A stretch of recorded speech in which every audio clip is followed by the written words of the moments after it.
ও দুনিয়ার উম্মতের দল, কবরটা কার জন্য জান্নাতের বাগান হয়ে যাবে আর কার জন্য জাহান্নামের গর্ত। যদি গুনাহগার বেঈমান নাফরমান হইয়া বেনামাজি হইয়া অন্ধকার কবরে যাও, ওই কবরটা তোমার জন্য ভয়ঙ্কর। ওই কবরের দুই পাশের মাটির চাপ লাগা মাত্র এক পাশের হাড়গুলো অপর পাশে ঢুকে যাবে। যুবক সন্তান, এমন কঠিন অবস্থা হয়ে যাবে ওই কবরের মধ্যে রাখার পর মুনকার নাকির প্রশ্ন করবে, রবের পরিচয় দাও, ধর্মের পরিচয় দাও, নবীর পরিচয় দাও। যদি গুনাহগার বেঈমান নাফরমান হয়ে কবরে যাও, ওই সময় শুধু বলবা হা হা লা আদরি, আমি কিছুই জানি না, আমি কিছুই বলতে পারবো না। আল্লাহর আযাবের ফেরেশতারা ডাক দিয়া বলবে, এর মিথ্যাবাদী জাহান্নামীকে তাড়াতাড়ি জাহান্নামের পোশাক পরায়া দাও, জাহান্নামের বিছানা বিছায়া দাও, তার সাথে আমাদের আর ব্যবহার ভালো হবে না। এমন কঠিন অবস্থা হয়ে যাবে রে যুবক সন্তান। ওই কবরের মধ্যে 70 থেকে 99টা সাপ, হাদিসের মধ্যে আসছে ওই সাপ যদি দুনিয়ার জমিনে একটা বার শ্বাস ফালাইতো, কিয়ামত পর্যন্ত কখনো দুনিয়ার জমিনে গাছপালা তরুলতা কিছুই জন্মাইতো না। কলিজার টুকরা যুবক বৃদ্ধ বাবা, আর অন্যায় করা যাবে না, আল্লাহর আযাব সহ্য করতে পারবা না। ওই কবরের মধ্যে জাহান্নাম থেকে সৌরং রাস্তা করে দেওয়া হবে, জাহান্নামের আগুনের তাপ লাগা মাত্র কেমন যেন কলিজা পর্যন্ত ভুনা ভুনা হয়ে যাবে। হে যুবক বৃদ্ধ বাবা, একটু তাকায় দেখো, দুনিয়ার আগুন আমরা সহ্য করতে পারি না। ঢাকার জমিনে কাউরান বাজারে আগুন লাগিয়া, গত বছর ঢাকা উত্তরাতে মাইলস্টোন স্কুলের মধ্যে আগুন লাগিয়া, হায়রে কত তাজা তাজা ছোট ছোট সন্তানগুলা চলে গেল। কত মা কান্না করে, আমার সন্তান নাই, বাবা কান্না করে, আমার সন্তান নাই। স্কুলের শিক্ষক গিয়া ওই সন্তানগুলোকে বের করতে গিয়া ওই আগুনের মধ্যে দগ্ধ হইয়া দুনিয়ার থেকে বিদায়। ও কলিজার টুকরা যুবক সন্তান, এই দুনিয়ার আগুনে আমরা সহ্য করতে পারি না। ওই জাহান্নামের আগুন দুনিয়ার আগুন থেকে 70 গুণ বেশি হয়ে যাবে। এই জন্য তওবা করো, আর জীবনে অন্যায় করা যাবে না, আল্লাহর আযাব সহ্য করতে পারবে না রে যুবক বৃদ্ধ বাবা। পর্দার আম্মা জানেরা, স্বামীর খেদমত করিয়া জীবনটাকে সুন্দর বানাও, পর্দায় চইলা চইলা জীবনটাকে সুন্দর বানায় নাও, আর জীবনে অন্যায় করা যাবে না। হে কলিজার টুকরা যুবক ভাই, আর জীবনে অন্যায় করো না, আর জীবনে নামাজ ছাড়া যাবে না, আর জীবনে আমার নবীর আঘাত দেওয়া যাবে না। কলিজায় কত আঘাত না তোমরা দিয়েছো যুবক সন্তান। ওই বেঈমানরাও নবীর এত আঘাত করলো, আমার আর তোমার জন্য নবী এতই না কষ্ট করলো। এখনো নবী মসজিদে নববীর মধ্যে, অর্থাৎ ওই যে মসজিদে নববীর পাশে আল্লাহর নবী শুয়ে শুয়ে এখনো মধ্যে নবীজি কান্না করেন। যুবক সন্তান জানো, ইয়া উম্মতি ইয়া উম্মতি বলে কান্না করে। যুবক আর নবীরে কাঁদায়ও না, নবীর কলিজায় আঘাত দিও না। আমার নবীর কলিজায় আঘাত দিয়া দিয়া নবীরে কষ্ট দিও না। আমার নবী তোমার আর আমার জন্য কতই না কষ্ট করলো। এই জন্য যুবক এখন থেকে তওবা করো, আর গালের দাড়িটা পালানো যাবে না। যে আদরের স্ত্রীর চিন্তা করিয়া করিয়া তোমাকে স্মার্ট দেখা যাবে, এই জন্য তুমি দাড়িটা ফালায়া দাও। এ যুবক জানো, এই আদরের স্ত্রী কিন্তু তোমার নিঃশ্বাসটা বন্ধ হয়ে গেলে তোমার কাছে আর থাকবে না। যেই স্ত্রী এত মহাব্বত করত, সেই স্ত্রী পর্যন্ত তোমার নিঃশ্বাস বন্ধ হয়ে গেলে, হঠাৎ যদি কোনো মানুষ ঘুমের ঘরে মারা যায়, যায়নি যায় না মাঝে মাঝে ঘুমের ঘরে কত মানুষ মারা যায়, স্ত্রী তাড়াতাড়ি এলাকাবাসীকে ইমাম সাহেব খবর দেয়, তাড়াতাড়ি রাত্রবেলা মারা গেলে ঘর থেকে বের করো, আমার স্বামীর লাশটা ঘর থেকে বের করে দাও। বলে কেন? বলে বড় ভয় হয়। হায় রে, একজন স্ত্রী যে জীবনে কোনোদিন বলে, এমনও বলে আমি তোমার ছাড়া এক মুহূর্তের জন্য থাকতে পারবো না, সেই স্ত্রী পর্যন্ত ঘর থেকে তোমার লাশটা বের করে দিল রে যুবক সন্তান। আজকে সেই স্ত্রীর জন্য আমার নবীর কলিজায় আঘাত দেও, ওই গালের দাড়িটা ফালায়া নবীর কলিজায় আঘাত দিও না। কেউ তোমার দুনিয়ায় আপন না, একমাত্র আপন আমার আল্লাহ এবং তার রাসূল। এই জন্য যুবক বৃদ্ধ বাবা নবীকে খুশি করার জন্য গালের দাড়িটা লম্বা করিয়া করিয়া আল্লাহর কাছে কান্না করে করে জীবনটাকে সুন্দর। ওই কালেমার দাওয়াত দিতে গিয়া মায়ার নবী কেমন যেন নির্যাতন আর নির্যাতন। যেই বেঈমানের দলেরা আমার মায়ার নবীর এত মহব্বত করত, তারাই তাদের বিরুদ্ধে চলল, তাদের ছোট ছোট সন্তানদেরকে লেলিয়ে দেয়। এর যা যা মক্কার জমিন থেকে একটা পাগল আসছে, তাকে তারা দাও, নাউজুবিল্লাহ। ওই ছোট ছোট সন্তানরা কেমন যেন পাথর ডিল মারি, পাথর ডিল মারিয়া মারিয়া নবীর উপর এত আঘাত। আবার আল্লাহ সহ্য করতে পারেন নাই, রব্বে কারীম আল্লাহ তাআলা ফেরেশতা পাঠায় দেয়, রে ফেরেশতা যা আমার নবীর কাছে যাও, যদি নবী বলে এই তায়েফবাসীটাকে আমি ধ্বংস করে দিব।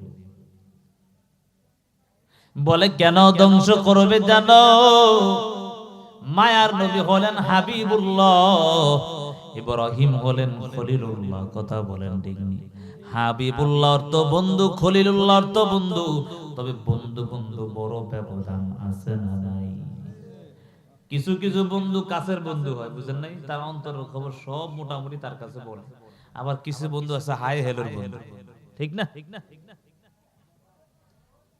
হাবিবুল্লাহ অর্থ বন্ধু, খলিলুল্লাহ অর্থ বন্ধু। খলিলুল্লাহ এমন বন্ধু জানো যে আল্লাহকে খুশি করার জন্য নমরুদের আগুনে ঝাঁপ দেয়।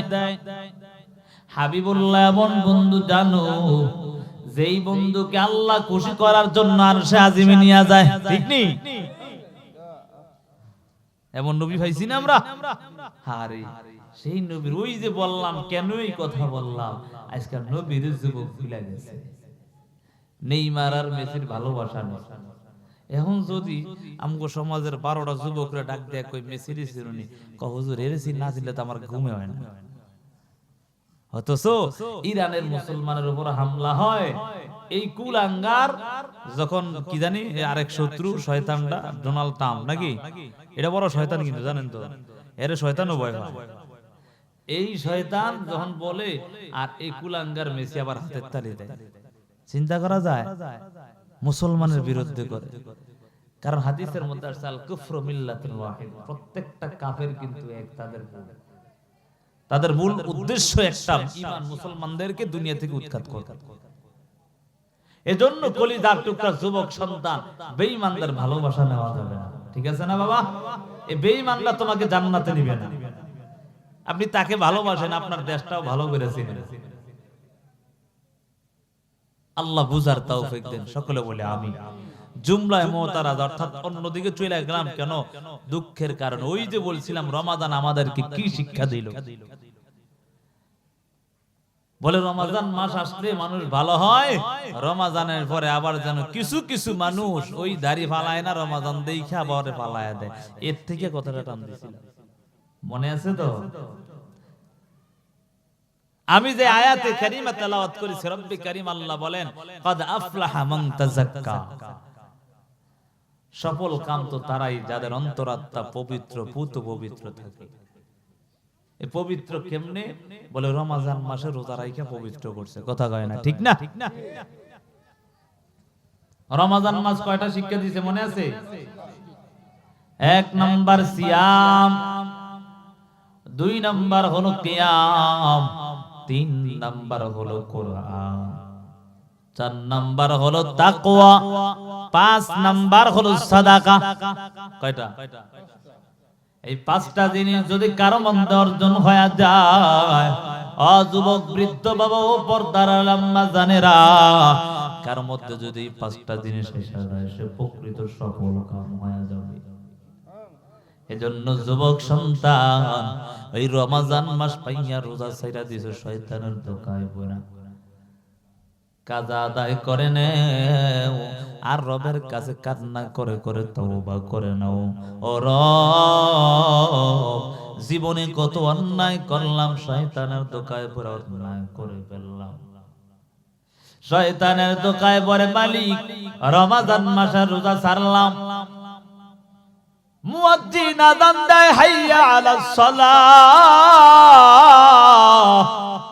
তাকায়া দেখো যুবক সন্তান কেমন যেন দোকান পাটে আড্ডা দেয় আছে না নাই। হায়রে মুয়াজ্জিন আযান দেয় হাইয়া আলাল ফালাহ, কল্যাণের দিকে আয়, কেমন যেন যুবক দোকান পাটে দৌড়াও। না না, সেখানে তো কল্যাণ পাওয়া যাবে না, নামাজের দিকে গেলে তোমার কল্যাণ অবধারিত হয়ে যাবে। কারণ কোন বান্দা যদি বিপদের মধ্যে পড়ে নামাজের মধ্যে দাঁড়ায় আর রবকে যদি ডাক দেয়, আল্লাহ বলেন ইয়া আইয়ুহাল্লাযীনা আমানুস্তাঈনু বিস-সাবরি ওয়াস-সালাহ ইন্নাল্লাহা মা'আস সাবিরিন।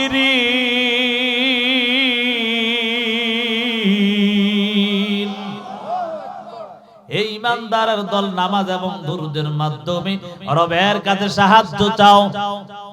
মায়ার নবী বিপদের মধ্যে বললে সাহাবায়ে কেরাম বিপদের মধ্যে পড়ে গেলে নামাজের মধ্যে দাঁড়ায় যায়। ও কলিজার টুকরা যুবক সন্তান, তুমি কেন মসজিদটা ধুইয়া দোকান পাটে আড্ডায় দৌড়াও? সাবধান হয়ে যাও, রবের পাকড়াও কিন্তু বড় কঠিন হয়ে যাবে। আমার রব যদি ধরে ফেলে, ওই ধরা থেকে ছুটার কোনো সুযোগ নাই। হাদিসের মধ্যে আসছে মান হুসিবা উকিবা, যদি হিসাব নেওয়া হয় তোমার অবস্থা কিন্তু ভালো হবে না। এজন্য বেগয়ের হিসাব জান্নাতে যেতে হবে। তবে বেগয়ের হিসাব কেমন করে পাওয়া যাবে? ও যুবক সন্তান, বৃদ্ধ বাবা, যদি ভালোভাবে আমল করতে পারো, 5 ওয়াক্ত নামাজ যদি পড়িয়া অন্তরটাকে পুত পবিত্র বানাইতে পারো, এই জবানটাকে যদি হেফাজত করতে পারো, এই জবান দ্বারা কারোর সাথে কাউকে গীবত করা যাবে না, এই জবান দ্বারা কাউকে গালি দেওয়া যাবে না, এই জবান দ্বারা কখনো কুটনামি করা যাবে না, এই জবান দ্বারা কারো গীবত শিকায়াত করিয়া করিয়া নিজের গুনার পাল্লাটা ভারী করা যাবে না। ও যুবক পর্দার আম্মা জানেরা, তোমরা তো দেখা যায় এমন হয়ে যায়, দুইজন মা বোন যদি একসাথে হওয়া যায়, আরেকজনের গীবতের মধ্যে 1 নম্বরে দেয় আছে না নাই? বুঝেন নাই কথা? ও শুনছুনিল কই কি ও মুখের ঘরের ও মুখের মাইয়া আরেকজনের লগে গেছে ভাইয়া, কথা কয় না, আসেনি? এই জন্য এগুলা ছাড়তে হইব, কথা কয় না, ঠিক না? কে কি করছে এটা তার ব্যাপার। তবে যদি আপনি পারেন সরাসরি গিয়া বাধা দেন, ঠিক নি? না পারলে পিছনে সমালোচনা কইরা তার গুনার বোঝা আপনি নিয়েন না। আমার উস্তাদ যখন হাদিসের দরজ দিতেন তখন আমাদেরকে বলতেন, কিরে কারো অ্যাকাউন্ট কি বিনা হিসাবে করছো নি? কই মানে হুজুর? কই তুমি আরেকজনের গীবত করবা তো তোমার আমল তো এর অ্যাকাউন্টে জমা হয়। বুঝেন নাই কথা? আপনি নামাজ পড়া কপাল কালো করছেন আর সেই কালো কপালওয়ালা সিজদাগুলো তার আমল নামায় যায় কেন? আরেকজনের গীবত করার কারণে। কথা বলেন ঠিক? এটা করা যাবে? অন্তরকে যদি পবিত্র করতে হয়, জবানকে হেফাজত করতে হবে। পারবেন তো ইনশাআল্লাহ? কি শিখলাম? জবানকে হেফাজত করতে হবে। পারবেন না ইনশাআল্লাহ? আল্লাহ কবুল করেন, সকলে বলে আমিন। এ বাবা আরেকটু চলবে, অল্প একটু সময় চলবে তো ইনশাআল্লাহ। আল্লাহ কবুল করেন। ও যুবক সন্তান, ও বৃদ্ধ বাবা, পর্দার আম্মা জানেরা, এই জন্য জবানটাকে হেফাজত করে, জবান দ্বারা সত্য কথা বলে, জবান দ্বারা কারো গীবত করা যাবে না, জবান দ্বারা মিথ্যা কথা বলা যাবে না, এই জবান দ্বারা মিথ্যা বলিয়া বলিয়া নিজের জীবনের গুনাহগুলো, গুনার বোঝা ভারী করা যাবে না, আমলের পাল্লাটা হালকা করা যাবে না। জবান দ্বারা সঠিক কথা বলো, কারণ মায়ার নবী হাদিসের মধ্যে বলেন, আসিদকু ইউনজি ওয়াল কিযবু ইউহলি, সত্য মানুষকে বিজয়ী দেয় আর মিথ্যা মানুষকে ধ্বংস করে দেয়। এজন্য জবান দ্বারা কখনো প্রপাগান্ডা মিথ্যার মধ্যে কান বাড়ানো যাবে না, জবানটাকে চালানো যাবে না। আল্লাহ বলেন কদ আফলাহা মান তাযাক্কা, সফল কাম তো তারাই হয় যাদের অন্তরাত্মা পুত পবিত্র থাকে। এই রমজান মাস আমাদের কি শিক্ষা দিয়া যায়? বলে বান্দা এই রমজান মাস আসছে, তোমরা রমজান মাসে রোজা রাখিয়া অন্যের যেমন গীবত করতে পারো নাই, রমজান মাস ছাড়াও অন্যের গীবত করা যাবে না। এই রমজান মাস এক নাম্বার শিক্ষা আমাদেরকে দেয় সিয়াম। রমজান মাসে যদি আমরা রোজা রাখি, রোজা রাখার কারণে একটা রোজা রাখার অভ্যাস হয়নি, ঠিক না? দেখবেন রোজা রাখা যদি আপনি হিম্মত করেন যে পরের মাস রোজা রাখতে পারেন, বুঝেন নাই কথা? যদি একটা আশা থাকে যে আমি পরের মাসেও কিছু রোজা রাখবো, অবশ্যই রাখা যায়। যদি মনে কি থাকে, হিম্মত থাকে, সাহস থাকে। বলে কেন? এক মাস তো রাখছে রোজা, ঠিক নেই? আর যে রমজানে রোজা রাখে না, এর হিম্মত হইবে করতে গিয়া, কথা গায় না, আছে না?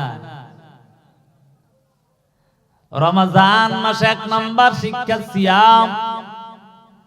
রমজান মাসে রোজা রাখিয়া বান্দা যদি রমজান মাসে রোজা রাখে, তাহলে রোজার একটা অভ্যাস হয়ে যায়, আদত হয়ে যায়। মায়ার নবী বলেন কেউ যদি রমজান মাসে 30টা রোজা রাখার পর তারপর শাওয়াল মাসে 6টা রোজা রাখে, আমার রব তার আমলনামায় পুরা 1 বছর রোজা রাখার সওয়াব দান করে। সুবহানাল্লাহ। ও কলিজার টুকরা যুবক সন্তান, এই রোজার অভ্যাস করে নাও। বলে শাওয়াল মাসের রোজা তোমার প্রত্যেক দিন রাখতে হবে না, মাত্র 6টা রোজা, 30 দিনের মধ্যে 6টা। কেউ যদি 6টা রোজা এবং রমজান মাসে 30টা রোজা রাখে, আমার আল্লাহ তার আমলনামায় 1টা বছর লাগাতার রোজা রাখার সওয়াব দান করে। সুবহানাল্লাহ। তাহলে বুঝলাম 1 নম্বরে রমজান মাস আমাদেরকে সিয়ামের শিক্ষা দেয়, রোজা রাখার শিক্ষা। 2 নাম্বার হলো কিয়াম। এই রমজান মাস আমাদেরকে কি শিক্ষা দেয় জানো? এই রমজান মাস আমাদেরকে শিক্ষা দিয়া গেল কিয়াম। বলে কিয়াম হলো রাতের নফল নামাজ, তাহাজ্জুদের নামাজ। বলে কেন জানো? কেন? আল্লাহর নবী হাদিসের মধ্যে বলেন ক্বালা রাসূলুল্লাহ সাল্লাল্লাহু আলাইহি ওয়া আলিহি ওয়া সাল্লাম আফযালুস সালাতি বাদাল আফযালুস সালাতি ফরিদাতুন বাদাস সালাতুল লাইল। নবীজি হাদিসের মধ্যে বলেন আমার রবের কাছে ফরজ নামাজের পর সবচেয়ে প্রিয় নামাজ হলো রাতের নামাজ, তাহাজ্জুদের নামাজ।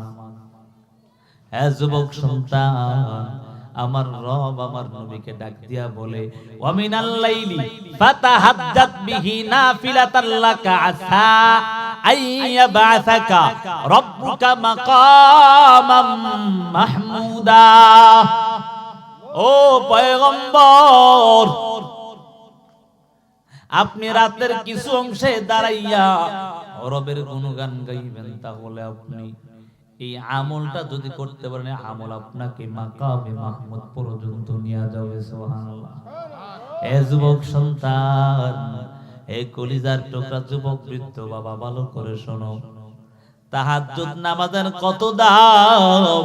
আজকে যুবক তুমি বিপদের মধ্যে পড়ে গেলা, ও বৃদ্ধ বাবা বিপদের মধ্যে পইরা সোনালী ব্যাংকে দৌড়াও, গ্রামীণ ব্যাংকে দৌড়াও, লোন আনার জন্য দৌড়াও।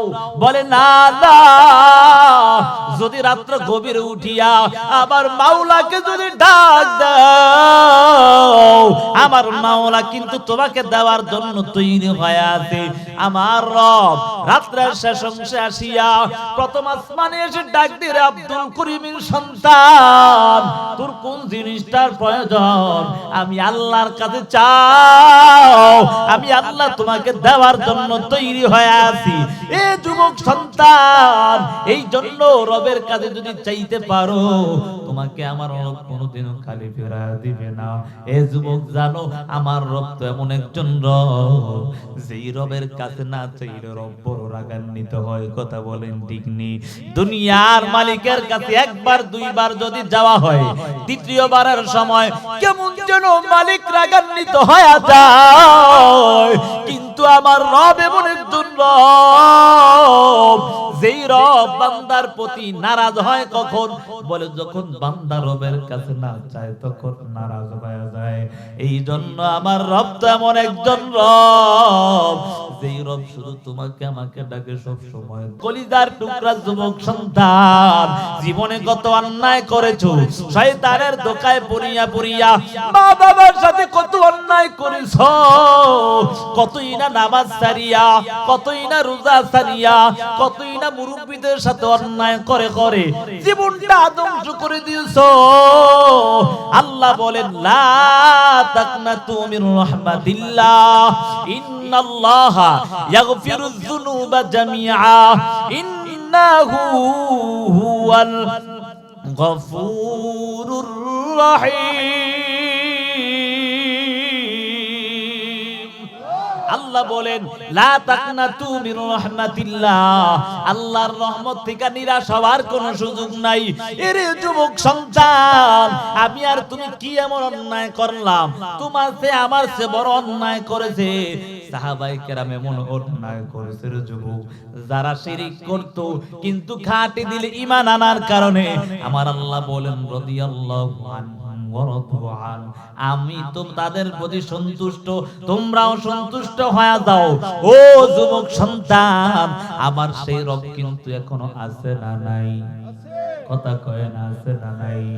এ যুবক জানো, জানো, যেই দাহিয়া কলবি জীবন্ত কন্যা সন্তানদেরকে পুইতা ফেলতো, কন্যা সন্তানগুলোকে জীবন্ত দুনিয়ার জমিন থেকে বিদায় করে দিত, আল্লাহর গোলাম এমন একজন লোক ছিল জানো, যখনই তার ঘরে যদি কোনো কন্যা সন্তান হইতো, সাথে সাথে তিনি জীবন্ত পুঁতে ফেলতেন মাটির মধ্যে। এরে বাবা বলেন তো, কোন মানুষ অন্যায় ভাবে হত্যা করা শিরকি? কথা করেন ঠিক নেই? ঠিক না? আল কাবাইরুল ইশরাকু বিল্লাহ ওয়া হুকুকুল ওয়ালিদাইন ওয়া কাতলুন নাফস, অর্থাৎ অন্যায় ভাবে কাউকে হত্যা করা, এটা হলো কি? হায় হায়, শিরক গুনাহ, কবিরা গুনাহ। বুঝেন কিন্তু ভালো করে, কাবাইরুল ইশরাকু বিল্লাহ এক নাম্বার বলে সবচেয়ে বড় কবিরা গুনার মধ্যে এক নাম্বার হলো আল্লাহর সাথে কাউকে কি করা?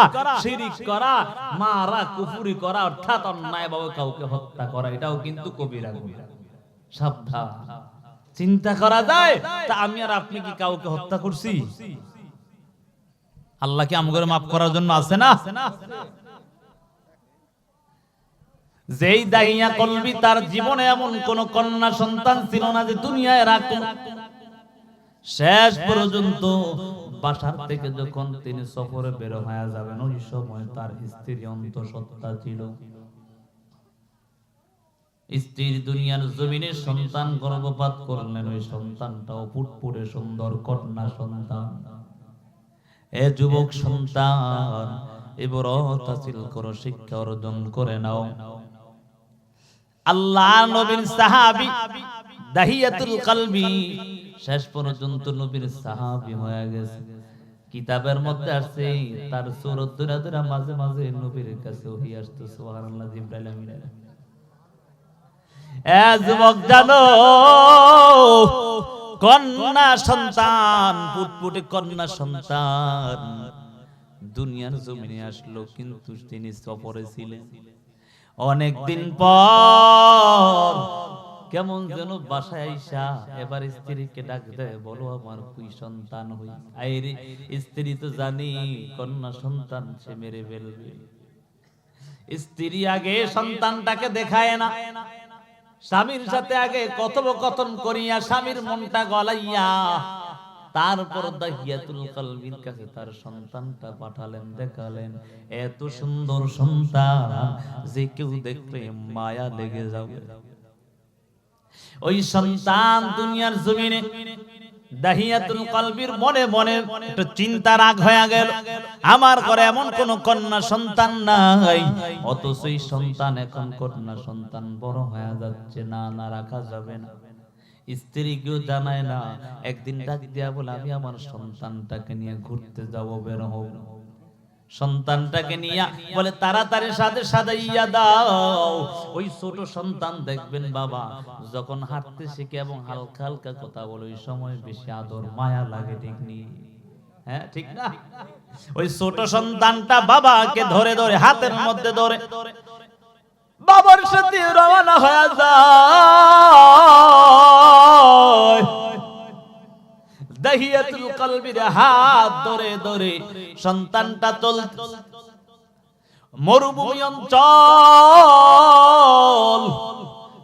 দাহিয়াতুল কলবি ছোট সন্তানটাকে নিয়ে রওনা। কন্যা সন্তানরা বেশি বাবার ভক্ত হয়, ঠিক নি?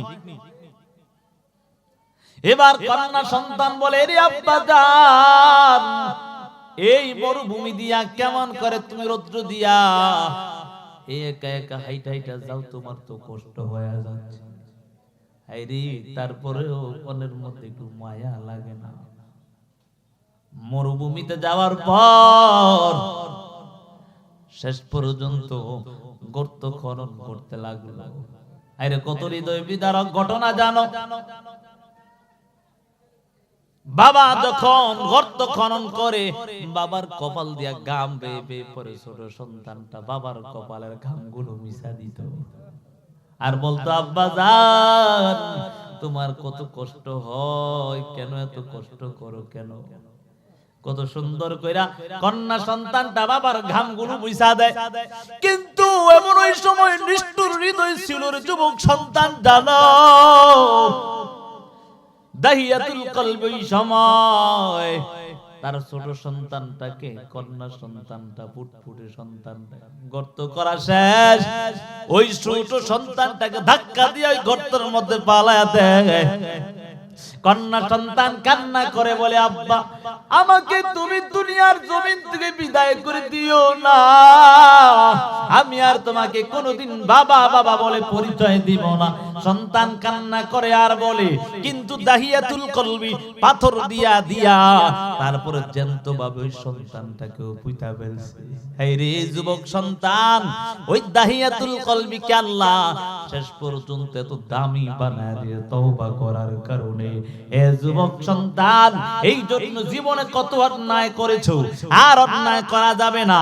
মা বাবার সাথে কত অন্যায় করেছো, আর অন্যায় করা যাবে না।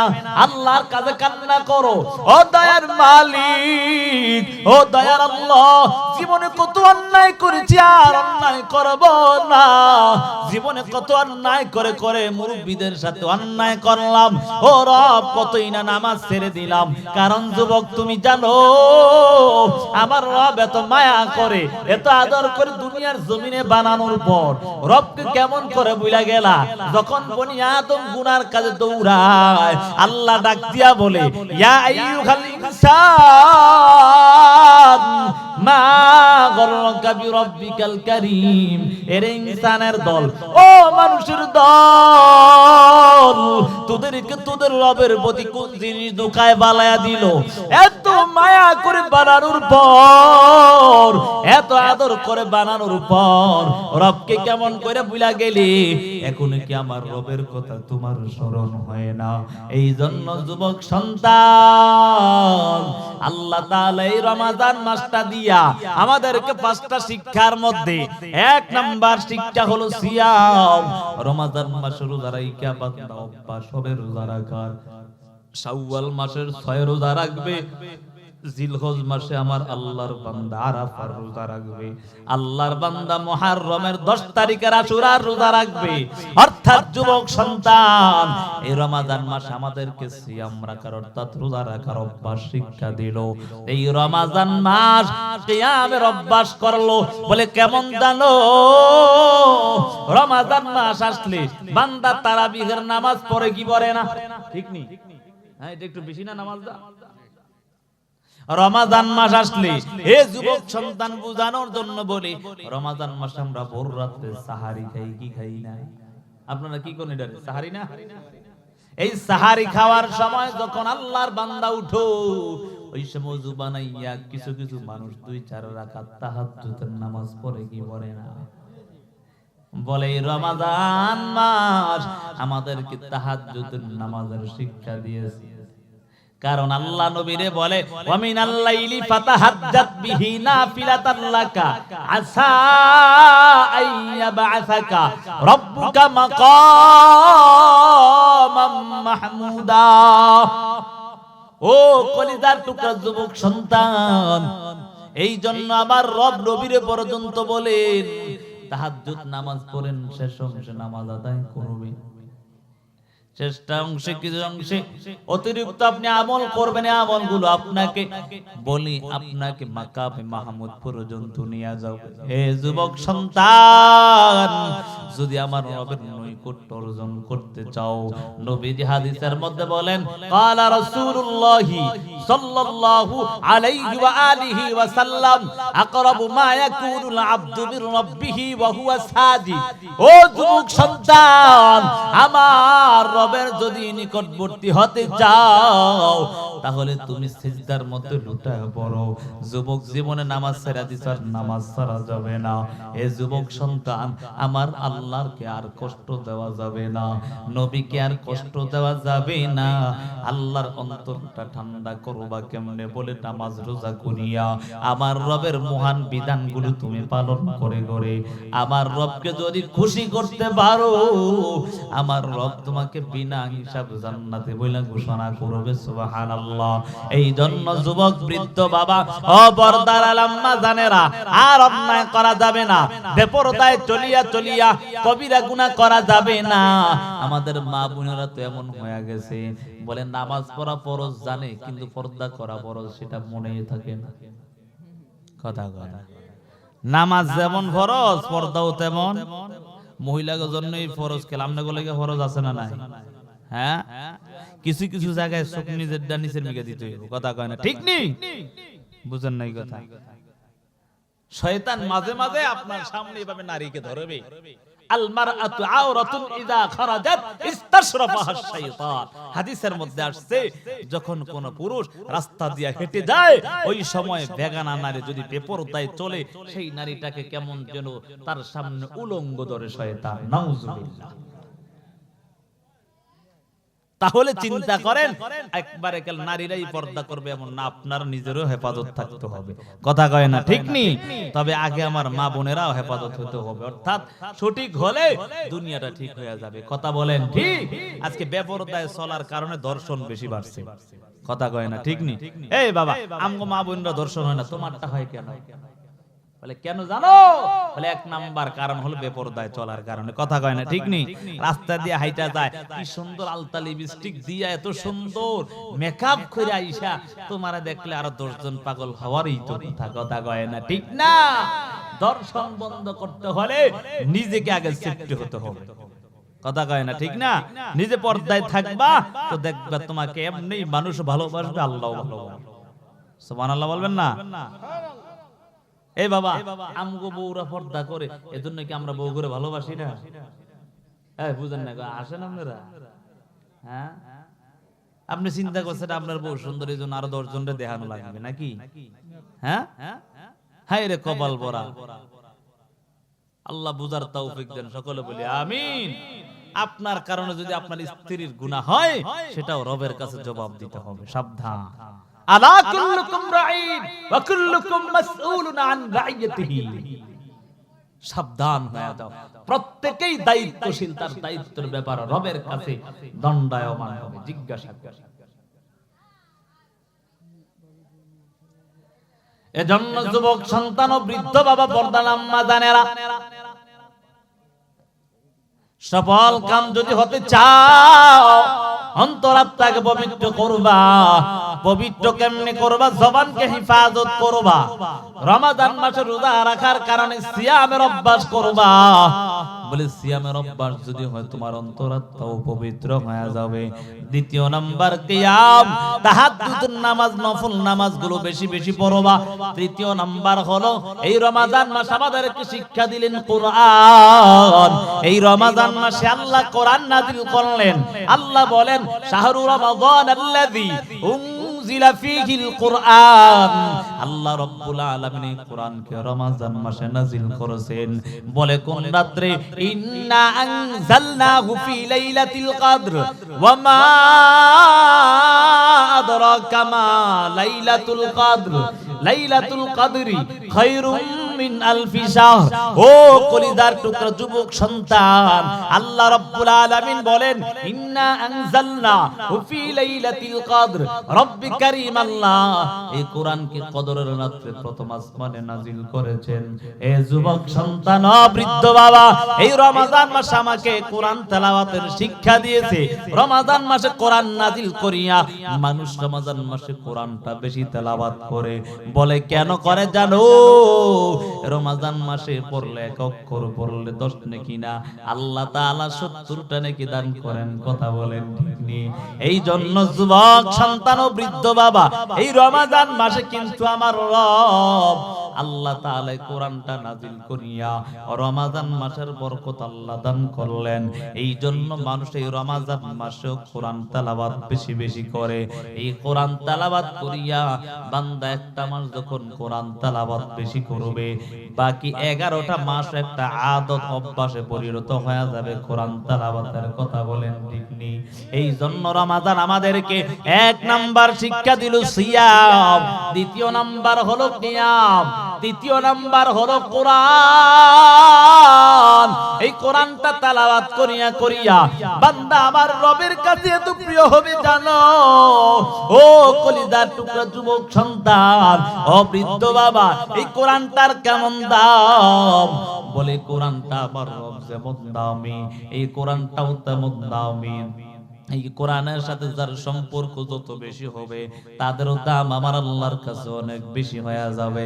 এ যুবক বৃদ্ধ বাবা, তাকে দেখবেন মাঝে মাঝে মাদ্রাসার হেফজখানাগুলোর মধ্যে ছোট ছোট সন্তান এখনো প্রাপ্ত বয়স্ক হয় না, তার উপর শরীয়তের বিধান এখনো চালু হয় না। আল্লাহর বান্দা ছোট সন্তানটা কোরআনটা তেলাওয়াত করে ওই কোরআনের জন্য একটা কাপড় গিলাফ হিসাবে ব্যবহার করে কি করে না? ওই গিলাফের কাপড়টা মাঝে মাঝে যদি পায়ের মধ্যে লাগিয়া যায়, উঠে উঠে সালাম করে বলে কেন জানো? তার জীবন নাই জড় বস্তু, তার বড় কেন সালাম করে? 1 নাম্বার কারণ এই কাপড়টা আমার রবের কোরআনের সাথে সম্পর্ক থাকার কারণে। ওই ছোট প্রাপ্ত বয়স্ক না, অপ্রাপ্ত বয়স্ক ছোট সন্তান পর্যন্ত এই কাপড়টাকে সালাম করে জানো? ও যুবক বৃদ্ধ বাবা, আপনি আমি তো বনি আদম। আল্লাহ বলেন ওয়ালাকাদ কাররামনা বনি আদম। আল্লাহ রাব্বুল আলামিন বনি আদমদেরকে সম্মানী জাতি করে বানালেন। তাকায়া দেখো যুবক সন্তান, আমি আপনি তো মানুষ, আমার আর আপনার দাম তো আরো বেশি হওয়ার কথা। এই কোরআনটা যদি আমার আর আপনার সিনায় ঢুকাইতে পারেন, তাহলে আমার আর আপনার দাম আমার রবের কাছে কত বেশি জানো? যেই সন্তানগুলো কোরআনের আলেম হয়, যেই সন্তানগুলো কোরআনের হাফেজ হয়, রব্বে কারীম আল্লাহ তাআলার নবী জানায়া দেন ইয়াকালু লিসাহিবিল কোরআন ইকরা ওয়ারতাকি ওয়ারাতিল কামা কুনতা তুরাতিলু ফিদ দুনিয়া ফাইন্না মানজিলাকা ইনদা আখির আয়াতিন তাকরাউহা। রব্বে কারীম আল্লাহর নবী জানায়া দেন, ও দুনিয়ার উম্মতের দল, ওই কঠিন হাসরের ময়দানে আমার রব আল্লাহ তাআলা কোরআনওয়ালাদেরকে ডাক দিয়া বলবে, এরে কোরআনওয়ালা আয় আয়, কোরআন তেলাওয়াত কর। 6666 আয়াত মতান্তরে তেলাওয়াত করবি, এক এক আয়াত তেলাওয়াত করবি তারতিল সহকারে, আর এক এক তালা করে উপরে উঠতে থাকবি। সুবহানাল্লাহ। ওই কোরআন ওয়ালাদের মা বাবাদেরকে আমার রব আল্লাহ ওই কঠিন হাসরের ময়দানে মাথার মধ্যে নূরের টুপি পরায়া দিবে। ওই কঠিন হাসরের ময়দানে অন্যান্য মানুষগুলো ডাক দিয়া বলবে, ও রব, এরা কারা এত সুন্দর ধর্মর মাথার মধ্যে করতেছে? আল্লাহ গাইবি আওয়াজ দিবে, এরে আমার গোলামেরা শুনিয়া নাও, এরা আর কেউ না, কেউ না, কেউ না, এরা হলো ওই আমার কোরআন দ্বারক বাহক কলার মা বাবা। এই জন্য মা বাবা আপনার সন্তানগুলোকে কোরআন পড়াবেন। এই রমাদান মাস আমাদের কোরআনের শিক্ষা দিয়া দিল। কোরআন তেলাওয়াত করে কইরা জীবনটারে আমরা সুন্দর বানায়া নিব।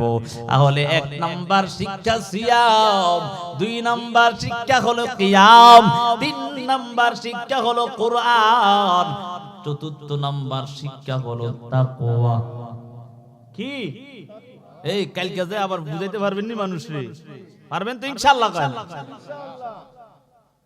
কি বানায়া বলছি কথা? বোঝানোর জন্য বলছি, বুঝেন নাই কথা। 4th নাম্বার শিক্ষা হলো রমজান মাস আমাদেরকে শিক্ষা দিলেন তাকওয়া। এই রমজান মাসের মাধ্যমে আল্লাহ তাআলা বান্দার অন্তরে ভয় ঢুকায় দেয়। এরে বাবা, অনেক মানুষ মাঝে মাঝে সামনে খাবার থাকে কিন্তু খায় না কেন? আল্লাহর ভয়। ঠিক নেই? এ বাবা, আপনি ইচ্ছা করলে পানির নিচে ডুব দিয়া পানি খেলে কেউ দেখবে? কে দেয়? এই চিন্তা আছে না নাই? তাহলে ভয় কার? এই রমাদান মাসে কি শিক্ষা দিল? তাকওয়া, ভয় শিক্ষা দিল। ঠিক নি? আর যারা আল্লাহকে ভয় করবে তাদের সুসংবাদ কি বলবো? রব্বে কারীম আল্লাহ বলেন সূরা রহমানের মধ্যে, আল্লাহ বলেন ওয়ালিমান খাফা মাকামা রাব্বিহি জান্নাতান। যারা রবের কাছে দণ্ডায়মান হওয়ার ব্যাপারে ভয় রাখবে, আমার রব আল্লাহ তাদেরকে 2টো জান্নাতের সুসংবাদ দান করেছে। সুবহানাল্লাহ। ও যুবক বৃদ্ধ বাবা, এই জন্য রবের ভয় অন্তর ঢুকাও। বলে কেমনে ঢুকাইবা? রমাদান মাস আমাদেরকে আল্লাহ ভয় শিক্ষা দিয়েছেন। অতএব যুবক সন্তান, ও বৃদ্ধ বাবা, ভয়টা অন্তর ঢুকাইয়া জীবনটাকে পরিচালনা করো। যুবক, আল্লাহর ভয় যদি অন্তরে থাকে, আল্লাহ বলেন ইয়ামাইয়াত্তাকিল্লাহা ইয়াজআল লাহু মাখরাজা ওয়া ইয়ারযুকুহু মিন হাইসু লা ইয়াহতাসিব। আল্লাহ রাব্বুল আলামিন পবিত্র কোরআনে 28 নাম্বার পারায় সূরা তালাকের মধ্যে আল্লাহ জানায়া দেন, ও দুনিয়ার মানুষ, কেউ যদি আল্লাহর ভয় অন্তরে ঢুকায় তাহলে আল্লাহ রাব্বুল আলামিন তাকে 1 নাম্বার পুরস্কার, সে যদি বিপদের মধ্যে পড়ে যায় আল্লাহ বিপদ থেকে হেফাজত করবে। সুবহানাল্লাহ। 2 নাম্বার পুরস্কার ওয়া ইয়ারযুকুহু মিন হাইসু লা ইয়াহতাসিব। কেউ যদি রবের ভয় অন্তরে ঢুকায় তাহলে বান্দা শুনো, আল্লাহ রাব্বুল আলামিন, হে যুবক বৃদ্ধ বাবা, পর্দার আম্মা জানেরা, আজকে একটু রিজিকের জন্য কত জায়গায় না দৌড়াও। কথা বলেন ঠিক নেই? কত মানুষ রাত্র নাই দিন নাই কতই না কষ্ট করে জানো, শুধু 1 মুঠ খাবারের জন্য। কথা বলেন ঠিক না বেটি? ওই যে তাকায়া দেখো, কত মানুষ রাত্র নাই দিন নাই প্রবাস জীবনটা কাটায়। ওই প্রবাস জীবনটার মধ্যে কাটাইয়া আল্লাহর বান্দা রাত্র নাই দিন নাই কতই না কষ্ট কইরা কইরা বলে কেন? 1 মুঠ খাবার তার জোগানোর জন্যই তো। কথা বলেন ঠিক নেই? আল্লাহ বলেন, দুনিয়ার মানুষ, কার অন্তরে যদি আমার রবের ভয় থাকে তাহলে ওই বান্দা ওই বান্দিকে আমার আল্লাহ ওয়া ইয়ারযুকুহু মিন হাইসু লা ইয়াহতাসিব, কোত্থেকে রিজিক দিবে সে কখনো কল্পনা করতে পারবে না। চিন্তা করছেন?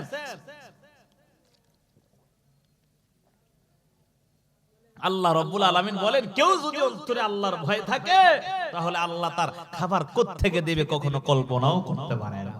সুবহানাল্লাহ বলবেন না? তাহলে তাকওয়া অর্জন করার দরকার আছে না নাই? এই তাকওয়া আমরা কোত্থেকে শিখলাম? বলে রমজান মাস আমাদেরকে আল্লাহ তাকওয়া শিক্ষা দিয়েছে। কারণ আল্লাহ কোরআনের মধ্যে প্রথমে সূরা বাকারার 183 নম্বর আয়াত আল্লাহ এটাই বলেন, ইয়া আইয়ুহাল্লাযীনা আমানু কুতিবা আলাইকুমুস সিয়াম।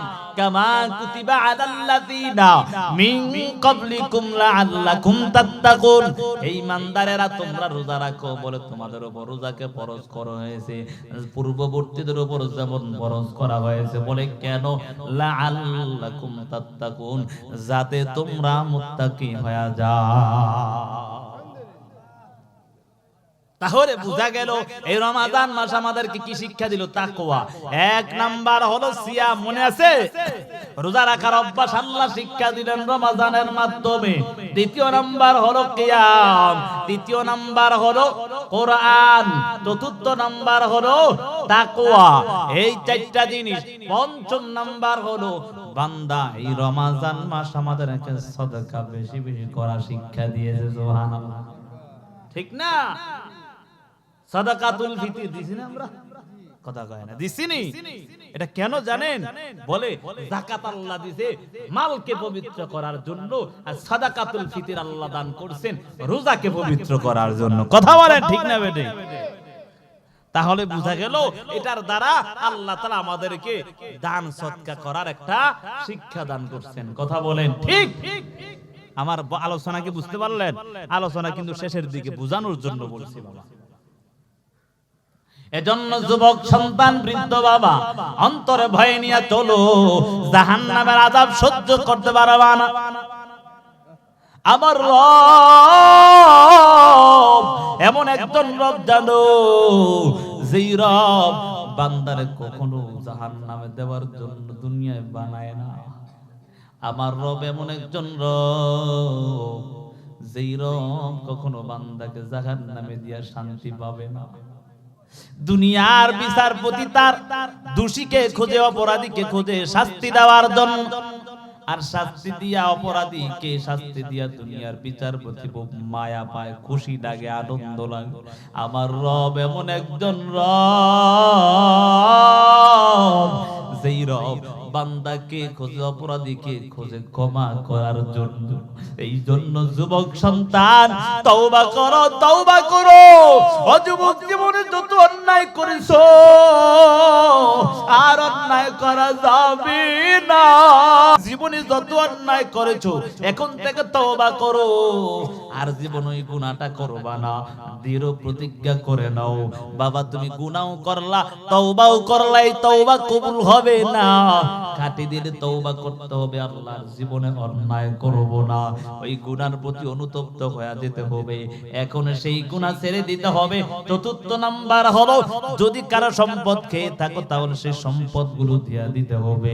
কারণ যুবক, বৃদ্ধ বাবা, এই অন্যায় নিয়া গুনাহগার বেঈমান নাফরমান হইয়া যদি কবরে যাও, ওই কবরটা বড় ভয়ঙ্কর হয়ে যাবে। নবীজি হাদিসের মধ্যে বলেন, ক্বালা রাসূলুল্লাহ সাল্লাল্লাহু আলাইহি ওয়া আলিহি ওয়া সাল্লাম, আল কবরু রাউযাতুম মির রিয়াজিল জান্নাহ আও হুফরাতুম মিন হুফারিন নার। আল্লাহর নবী ডাক দিয়া জানায়া দেন, ও দুনিয়ার উম্মতের দল, কবরটা কার জন্য জান্নাতের বাগান হয়ে যাবে, আর কার জন্য জাহান্নামের গর্ত। যদি গুনাহগার বেঈমান নাফরমান হইয়া বেনামাজি হইয়া অন্ধকার কবরে যাও, ওই কবরটা তোমার জন্য ভয়ঙ্কর। ওই কবরের দুই পাশের মাটির চাপ লাগা মাত্র এক পাশের হাড়গুলো অপর পাশে ঢুকে যাবে। যুবক সন্তান, এমন কঠিন অবস্থা হয়ে যাবে, ওই কবরের মধ্যে রাখার পর মুনকার নাকির প্রশ্ন করবে, রবের পরিচয় দাও, ধর্মের পরিচয় দাও, নবীর পরিচয় দাও। যদি গুনাহগার বেঈমান নাফরমান হয়া কবরে যাও, ওই সময় শুধু বলবা, হা হা লা আদরি, আমি কিছুই জানি না, আমি কিছুই বলতে পারবো না। আল্লাহর আযাবের ফেরেশতারা ডাক দিয়া বলবে, এরে মিথ্যাবাদী, জাহান্নামীকে তাড়াতাড়ি জাহান্নামের পোশাক পরায়া দাও, জাহান্নামের বিছানা বিছায়া দাও, তার সাথে আমাদের আর ব্যবহার ভালো হবে না।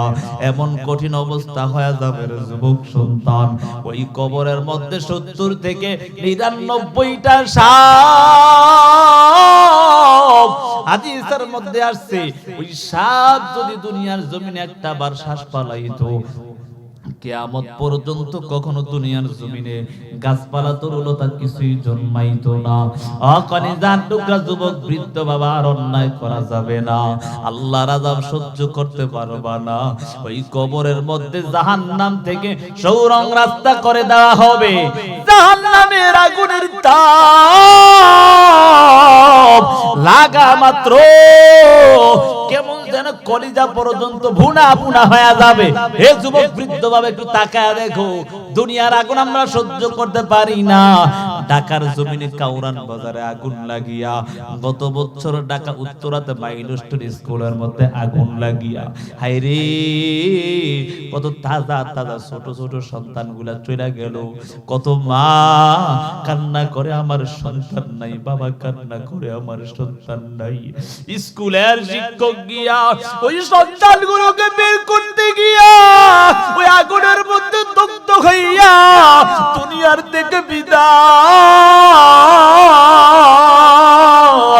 ও কলিজার টুকরা যুবক সন্তান, এই দুনিয়ার আগুনে আমরা সহ্য করতে পারি না। ওই জাহান্নামের আগুন দুনিয়ার আগুন থেকে 70 গুণ বেশি হয়ে যাবে। এই জন্য তওবা করো, আর জীবনে অন্যায় করা যাবে না। আল্লাহর আযাব সহ্য করতে পারবে না রে যুবক বৃদ্ধ বাবা। পর্দার আম্মা জানেরা, স্বামীর খেদমত করিয়া জীবনটাকে সুন্দর বানাও। পর্দায় চইলা চইলা জীবনটাকে সুন্দর বানায় নাও, আর জীবনে অন্যায় করা যাবে না। হে কলিজার টুকরা যুবক ভাই, আর জীবনে অন্যায় করো না, আর জীবনে নামাজ ছাড়া যাবে না, আর জীবনে আমার নবীরে আঘাত দেওয়া যাবে না। কলিজায় কত আঘাত না তোমরা দিয়েছো যুবক সন্তান। ওই বেঈমানরাও নবীরে এত আঘাত করলো, আমার আর তোমার জন্য নবী এতই না কষ্ট করলো। এখনো নবী মসজিদে নববীর মধ্যে, অর্থাৎ ওই যে মসজিদে নববীর পাশে আল্লাহর নবী শুয়ে শুয়ে এখনো মধ্যে নবীজি কান্না করেন। যুবক সন্তান জানো, ইয়া উম্মতি ইয়া উম্মতি বলে কান্না করে। যুবক আর নবীরে কাঁদায়ও না, নবীর কলিজায় আঘাত দিও না। আমার নবীর কলিজায় আঘাত দিয়া দিয়া নবীরে কষ্ট দিও না। আমার নবী তোমার আর আমার জন্য কতই না কষ্ট করলো। এই জন্য যুবক এখন থেকে তওবা করো, আর গালের দাড়িটা পালানো যাবে না। যে আদরের স্ত্রীর চিন্তা করিয়া করিয়া তোমাকে স্মার্ট দেখা যাবে, এই জন্য তুমি দাড়িটা ফালায়া দাও। এ যুবক জানো, এই আদরের স্ত্রী কিন্তু তোমার নিঃশ্বাসটা বন্ধ হয়ে গেলে তোমার কাছে আর থাকবে না। যেই স্ত্রী এত মহাব্বত করতো, সেই স্ত্রী পর্যন্ত তোমার নিঃশ্বাস বন্ধ হয়ে গেলে, হঠাৎ যদি কোনো মানুষ ঘুমের ঘরে মারা যায়, যায়নি যায় না মাঝে মাঝে ঘুমের ঘরে কত মানুষ মারা যায়, স্ত্রী তাড়াতাড়ি এলাকাবাসীকে ইমাম সাহেব খবর দেয়, তাড়াতাড়ি রাত্রবেলা মারা গেলে ঘর থেকে বের করো, আমার স্বামীর লাশটা ঘর থেকে বের করে দাও। বলে কেন? বলে বড় ভয় হয়। হায় রে, একজন স্ত্রী যে জীবনে কোনদিন বলে, এমনও বলে আমি তোমার ছাড়া এক মুহূর্তের জন্য থাকতে পারবো না, সেই স্ত্রী পর্যন্ত ঘর থেকে তোমার লাশটা বের করে দিল রে যুবক সন্তান। আজকে সেই স্ত্রীর জন্য আমার নবীর কলিজায় আঘাত দেও। ওই গালের দাড়িটা ফালায়া নবীর কলিজায় আঘাত দিও না। কেউ তোমার দুনিয়ায় আপন না, একমাত্র আপন আমার আল্লাহ এবং তার রাসূল। এই জন্য যুবক বৃদ্ধ বাবা, নবীকে খুশি করার জন্য গালের দাড়িটা লম্বা করিয়া করিয়া আল্লাহর কাছে কান্না করে করে জীবনটাকে সুন্দর বানাইতে পারবো নি? কথা বলেন, এই পারবো? পারবো তো ইনশাআল্লাহ। এখন থেকে তওবা করেন, আর জীবন অন্যায় করব না, আর জীবনে মা বাবারে কষ্ট দিব না, আর জীবনে নামাজ ছাড়বো না, আর জীবনে দাড়িটা ফালাইয়া নবীরে কষ্ট দিব না। কারা কারা রাজি? একটু হাত তুলে আল্লাহরে দেখ, আল্লাহ কবুল করেন। সকলে বলি আমিন। মুহতারাম হাজিরিন, আমরা ফজরের নামাজও পড়তে হবে। কথা বলেন ঠিক নি? আমি বলছিলাম রমাদান নাম করে কয়টা শিক্ষা দেয় বাবা? 1 নাম্বার সিয়াম, 2 নাম্বার কিয়াম, অর্থাৎ 1 নাম্বার হলো রোজার শিক্ষা, 2 নাম্বার হলো নফল নামাজ তাহাজ্জুদের শিক্ষা, 3 নাম্বার হলো